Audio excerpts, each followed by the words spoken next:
Buenas, então vamos lá, como sempre, inscreva-se aí, deixa um like se puder, se quiser, se gostar, não é clichê não, tá? Parece aquela mensagem de todo youtuber, né?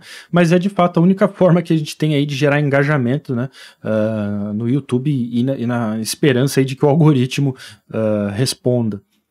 Links aparecendo aqui embaixo, vamos direto ao assunto, quero falar de Money Flow Index, tá? Mais um indicador nativo da plataforma. Eu sei que algumas pessoas não gostam muito desses vídeos porque já, na maioria dos casos, já existem funções aqui nas listas de funções que retornam os valores desses indicadores, né? Então, na teoria, você não precisaria reprogramá-los, né? Mas eu ainda tenho um objetivo aí maior de trazer todos esses indicadores nativos com código aberto. Eu confesso que eu não sei por que esses códigos não são abertos, já por natureza, porque na maioria, 90% deles são estudos aí de décadas já, de analistas americanos, que não tem necessariamente uma patente, nada, né? E nem tem nada tão mirabolante de segredo assim, né? Então eu confesso que eu não entendo, porque a tecla que eu sempre bato é de que muito mais importante de que você simplesmente aprender a programar esses indicadores é você aprender a interpretá-los. Então, conhecendo o que eles estão fazendo por dentro, você começa a entender o que aquele indicador está querendo passar, né? Que informação que ele está querendo te dar. E isso vai te ajudar, né, não apenas na parte de interpretá-lo de forma correta, mas também de combinar estudos que façam sentido. Então, por exemplo, esse Money Flow Index que a gente vai ver hoje, né, eu mencionei quando a gente falou do RSI, né, que é o Índice de Força Relativa, o Relative Strength Index, ou o IFR, né, como a gente conhece também, usam a mesma metodologia, vamos dizer assim, né, para estudar coisas levemente diferentes, né, mas que combinados talvez não façam tão sentido, né, porque estão olhando pro mesmo ângulo, né? Apesar de com detalhes, e a gente vai falar sobre aqui agora o Money Flow Index, e eu vou tentar deixar o card aqui do RSI, se você assistir o vídeo do RSI, você vai ver também as semelhanças, né? Então, no final das contas, são indicadores diferentes, mas faz mais sentido se você quer criar um sistema de estudo, né, de que você use indicadores que vão se complementar, né, e não se contradizer eventualmente, né, porque estão tentando passar a mesma informação, só que de formas diferentes, tá? Então, por isso que eu bato tanto na tecla de entender o que esses indicadores estão fazendo, tá? Aí, claro, a interpretação fica para a visão, né, de cada analista, beleza? Bom, Money Flow Index, né? O que é? É um indicador oscilador de momento, né? O que isso quer dizer? Então, né, vamos falar um pouquinho sobre isso. Eu falei também já lá no vídeo do índice de força relativa, né? Mas é sempre bom reforçar esses conceitos, né? E quem eventualmente não assistiu, né? Poder também ter o contexto completo, né? Da coisa, né? Então, indicadores de momento, tá? Eles vão determinar a força de um movimento. E eles fazem isso observando a taxa de variação, tá? E aqui que normalmente vem a grande diferença, né? A taxa de variação do quê? Né? Qual é o componente que determina, então, a força desse movimento, né? No RSI a gente discutiu que era o preço, né? O preço de fechamento. No caso do Money Flow Index, é uma combinação de preço, e note que eu coloquei um asterisco aqui porque a gente vai falar um pouquinho sobre isso, especificamente sobre o preço, né? E de volume. Tá? Então, o indicador em relação, por exemplo, ao índice de força relativo, dá um passo além, porque além de olhar o preço, ele começa a correlacionar a informação sobre o volume nele. Né? Então, né, a gente pode dizer que a gente tem um componente a mais aqui, né, em relação ao índice de força relativa, né, que é justamente esse volume. Então, vamos falar um pouquinho justamente desse componente preço, né? Que quer dizer aqui esse typical price? Então, quando a gente falou de RSI, a gente falava que era o preço de fechamento, né? Ele estudava o preço de fechamento em relação ao preço de fechamento anterior. No Money Flow Index, ele olha o typical price em relação ao typical price anterior, né? Quem que é o typical price? Typical price é um conceito de preço, né, usado no mercado financeiro, onde você usa a soma da máxima da mínima e do fechamento e divide por 3, tá? Então, é uma média de um período utilizando a máxima, a mínima e o fechamento desse preço, né? E você divide por 3, porque a gente tem 3 componentes, né? Para encontrar o que seria o typical price. Então, note que já é também uma forma diferente de interpretar o preço, né? E a gente busca essa taxa de variação, né, que é um conceito matemático, que eu não vou entrar em tanto detalhe aqui, mas para o nosso contexto, basta a gente entender que a gente está buscando uma taxa de quanto algo muda, né, e a gente faz isso nesse contexto observando a diferença desses valores. Que diferença? Né? A diferença entre o valor atual com o valor anterior. Né? Então, para isso, a gente faz uma subtração, a gente subtrai o valor do typical price atual, a gente subtrai desse valor, né, a gente subtrai o typical price do período anterior. Eu falei isso também no RSI, uma colinha que é importante você conhecer, sempre que você estiver estudando fórmulas de análise de indicadores, né, e mercado de forma geral, você vai ouvir os conceitos aí, os termos, né, como diferença. Diferença vai ser sempre uma subtração, né? Razão vai ser sempre uma divisão. Produto vai ser sempre uma multiplicação, né? E soma, normalmente, a gente tende a referir como soma mesmo. Então, né, se você encontrar esses termos aí, saiba, né? Diferença, subtração, razão, divisão, produto, multiplicação e soma, aí a própria soma, beleza? Bom, então, a gente determinando isso, né? A gente determinando aí os componentes que a gente vai analisar no nosso indicador MFI, preço, que é o typical price, e o volume, como que ele determina, então, esse momento, né, a força desse movimento, né, no algoritmo? Bom, o que a gente faz para um momento positivo, tá? Então eu vou chamar de momento positivo, né? E eu tenho, aí eu vou usar duas séries de valores aqui, A representando o movimento de alta e B o movimento de baixa, tá? Então, simplesmente para facilitar a nossa vida aqui, ficar algo mais simples de correlacionar, né?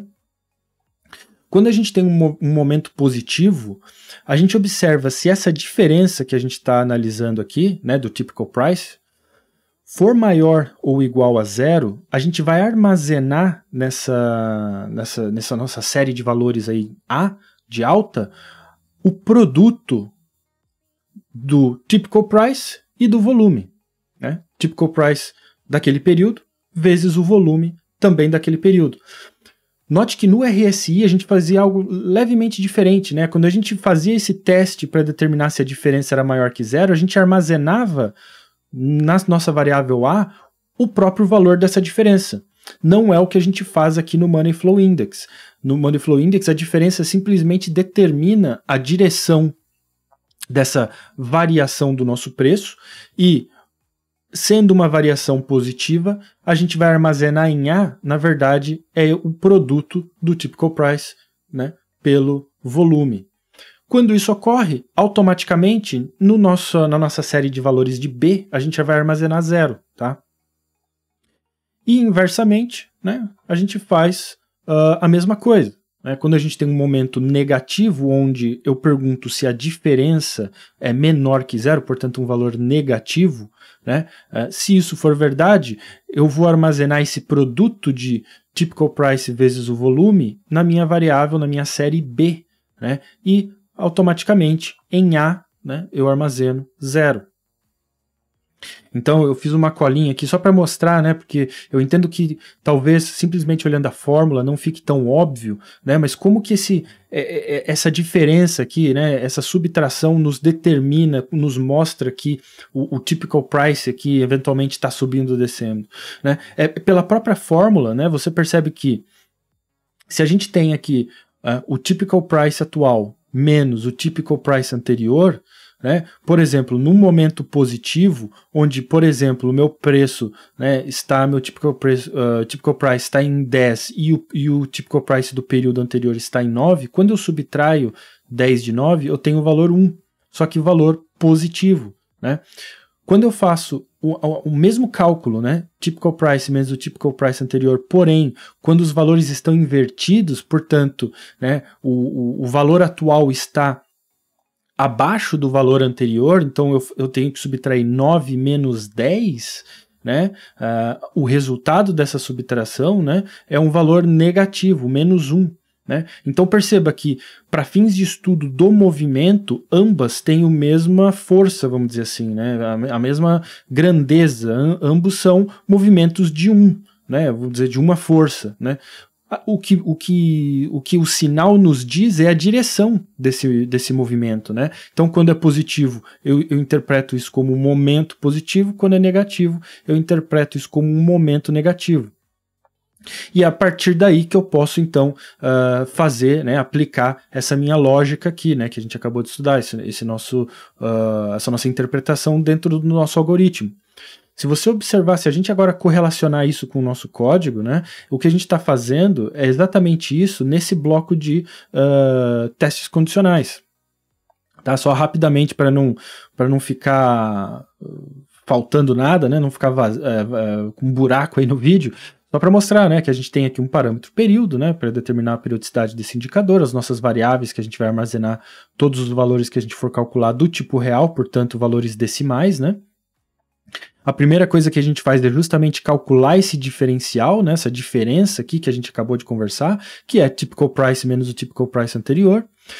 E note que eu preciso de um passo além, né, em relação ao, por exemplo, o índice de força relativa, porque eu preciso calcular esse componente, né, esse produto de volume e typical price, né, que eu chamei aqui de money flow puro, né, porque ainda não é o índice, né, ainda tem alguns passos para a gente chegar de fato no money flow índice, né, no index.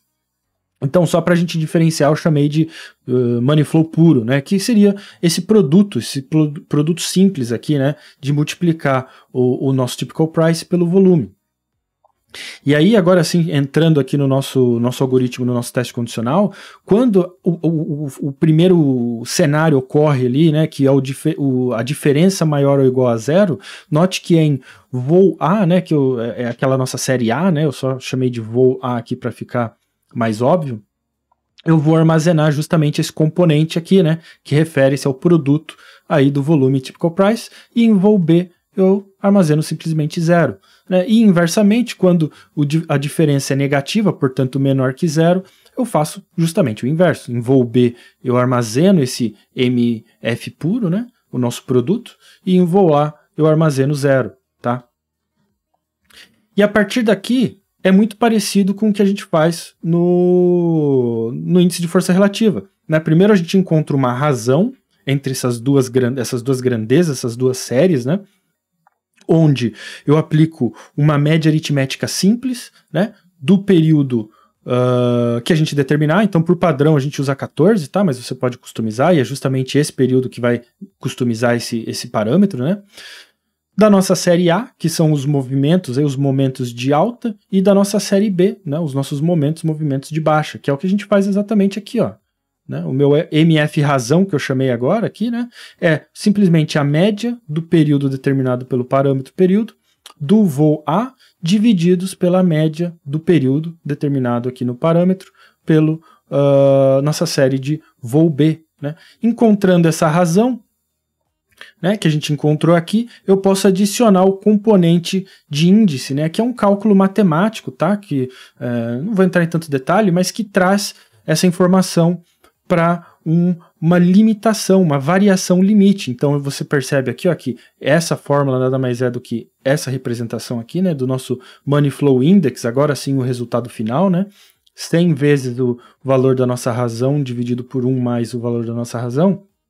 O que isso efetivamente faz é transformar esse indicador no que a gente indica aqui como um oscilador. O que é um oscilador? O oscilador é um indicador que vai variar numa amplitude limite. No caso aqui do Money Flow Index, né, essa variação limite vai ser de, vamos colocar aqui, ó, de 0 até 100. Ou seja, esse indicador vai estar sempre limitado por essas limites mesmo, né? Ou seja, ele nunca vai ser maior que 100 e nunca vai ser menor que 0, né? O resultado desse indicador, tá?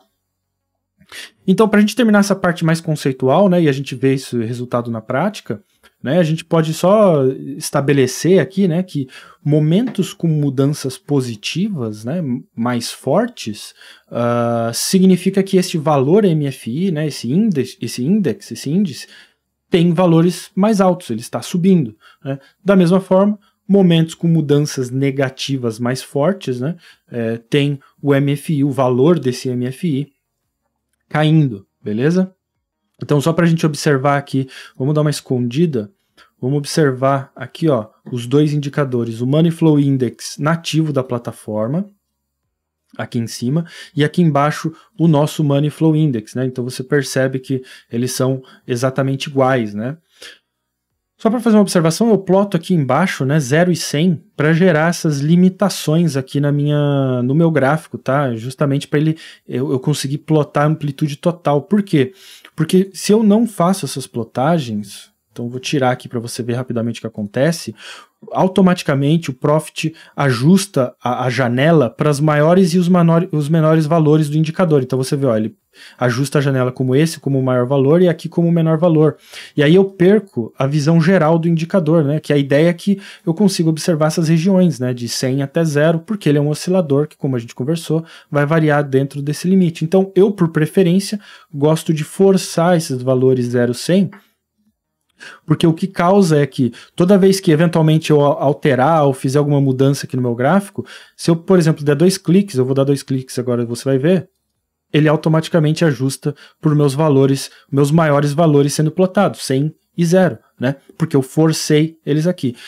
Puramente opcional, puramente uma questão de gosto ou não, tá? Deixa a seu critério, mas né, eu achei interessante mostrar.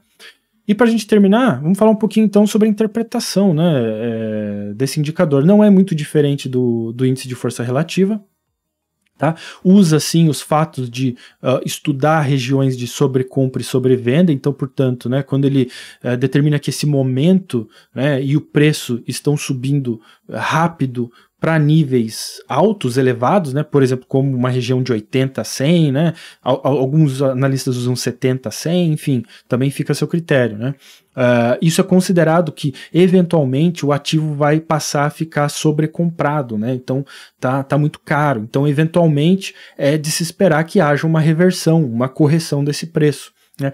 Da mesma forma, a mesma interpretação é aplicada da forma inversa, né? Então, se o momento está caindo rapidamente junto com o preço, por exemplo, em regiões abaixo de 20, né, abaixo de 30, e ficam ali por algum período, é de se esperar que em algum momento esse preço passe a ser considerado pelo mercado como sobrevendido, como muito, muito barato. Então, a gente precisa corrigir isso, né? E o que ocorre normalmente, né, são reversões aí de micro tendências, né, de tendências menores aí, tá? Então, claro, tudo isso depende de como você interpreta, né, essas informações dentro do seu sistema, tá? Tem gente que usa também como divergência, né, como estudo de divergência.